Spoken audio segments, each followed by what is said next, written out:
The Islamic Republic of Iran condemns in the strongest terms the United States' brutal military aggression against Iran's peaceful nuclear facilities. It is an outrageous, grave, and unprecedented violation of the fundamental principles of the Charter of the United Nations and international law.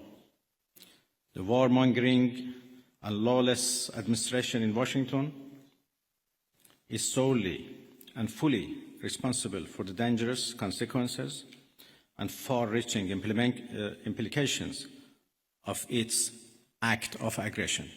While President Trump was elected on a platform of putting an end to America's costly involvement of forever wars in our part of the world, he has betrayed not only Iran by abusing our commitment to diplomacy, but also deceived his own voters by submitting to the wishes of a wanted war criminal who has grown accustomed to exploiting the lives and wealth of American citizens to further the Israeli regime's objectives.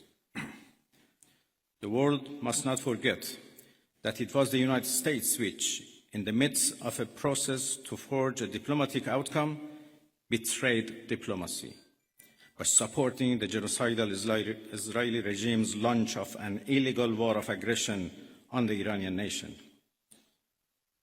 Not content with such malign actions, the United States itself has now also opted for a dangerous military operation and aggression against the people of Iran.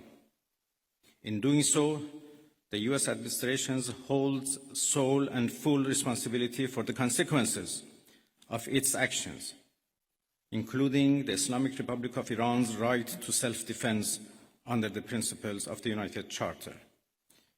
In accordance with the UN Charter and its provisions allowing a legitimate response in self-defense, Iran reserves all options to defend its security, interests, and people.